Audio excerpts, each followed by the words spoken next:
क्या आपने कभी सिंथिया फेरर का नाम सुना है? शायद नहीं, लेकिन अगर ये नाम इतिहास से मिटा दिया जाए तो महाराष्ट्र और भारत में महिला शिक्षा की कहानी अधूरी रह जाएगी। 19वीं शताब्दी का भारत, एक ऐसा समय जब लड़कियों को पढ़ाना पाप माना जाता था, जब ये विश्वास था कि औरत का काम सिर्फ घर की 4 दीवारों तक सीमित है। ऐसे अंधकारमय दौर में समुद्र पार अमेरिका से एक महिला भारत आई। नाम था सिंथिया फेरर। वे कोई शासक नहीं थी, कोई प्रसिद्ध नेता नहीं थी, लेकिन उनके पास था साहस, करुणा और शिक्षा पर अटूट विश्वास। साल 1827 सिंथिया फेरर भारत पहुंची और अमेरिकन मराठी मिशन के साथ मुंबई में काम शुरू किया। उस समय ईस्ट इंडिया कंपनी के शासन में मिशनरियों को भी संदेह की दृष्टि से देखा जाता था, और महिला शिक्षा तो समाज की सबसे बड़ी वर्जनाओं में से एक थी। लेकिन फेरर ने हार नहीं मानी। उन्होंने मुंबई में हिंदू लड़कियों के लिए विद्यालय शुरू किए।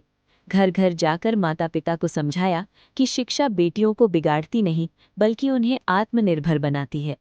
धीरे धीरे उनके विद्यालयों में सैकड़ों लड़कियां पढ़ने लगीं।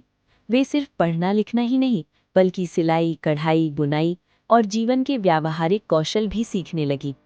1829 तक इन स्कूलों में 400 से अधिक छात्राएं थीं। उनकी लिखावट इतनी सुंदर थी कि लोग कहते थे कि ये तो छपी हुई लिखावट जैसी लगती है। लेकिन रास्ता आसान नहीं था। बाल विवाह, अंधविश्वास और सामाजिक दबाव के कारण लड़कियों को अक्सर बीच में ही स्कूल से हटा लिया जाता था। कई बच्चियां पढ़ाई पूरी होने से पहले ससुराल भेज दी जाती थीं। इन सब के बावजूद सिंथिया फेरर डटी रहीं। उन्होंने सख्ती से नहीं, बल्कि स्नेह और विश्वास से लड़कियों को जोड़े रखा। स्वास्थ्य खराब होने पर उन्हें कुछ समय के लिए अमेरिका लौटना पड़ा, लेकिन 1839 में वे फिर भारत लौटी और इस बार अहमदनगर को अपना कार्यक्षेत्र बनाया। अहमदनगर में उनके विद्यालय महिला शिक्षा के केंद्र बन गए। यहीं से भारत के सामाजिक इतिहास में एक निर्णायक मोड़ आता है। अहमदनगर में ही एक युवा समाज सुधारक उनके विद्यालय देखने आए। वे थे महात्मा ज्योतिबा फुले।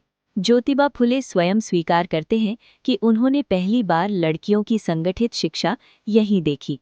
इन्हीं विद्यालयों में प्रशिक्षण पाने वाली एक छात्रा थी सावित्रीबाई फुले। सिंथिया फेरर सिर्फ एक शिक्षिका नहीं थी, वे सावित्रीबाई फुले की गुरु थी।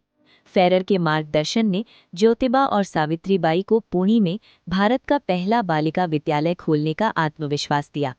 इस तरह भारत में महिला शिक्षा की जिस मशाल को फुले दंपत्ति ने आगे बढ़ाया, उसकी पहली लौ अहमदनगर में सिंथिया फेरर ने जलाई थी। साल दर साल वे बिना किसी प्रसिद्धि के काम करती रही।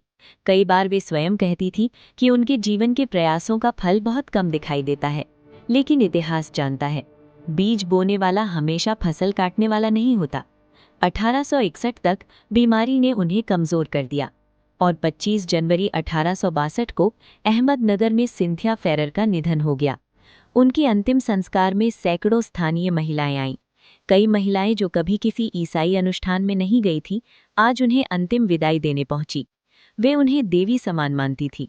आज जब हम सावित्रीबाई फुले को भारत की पहली महिला शिक्षिका कहते हैं, तो हमें ये भी याद रखना चाहिए कि उस यात्रा के पीछे एक भूला बिसरा नाम खड़ा है, सिंथिया फेरर। एक विदेशी होकर भी जिन्होंने भारत की बेटियों को अपना जीवन समर्पित कर दिया। इतिहास में कुछ नाम शोर नहीं मचाते, लेकिन नींव बन जाते हैं। सिंथिया फेरर ऐसी ही एक नींव थी।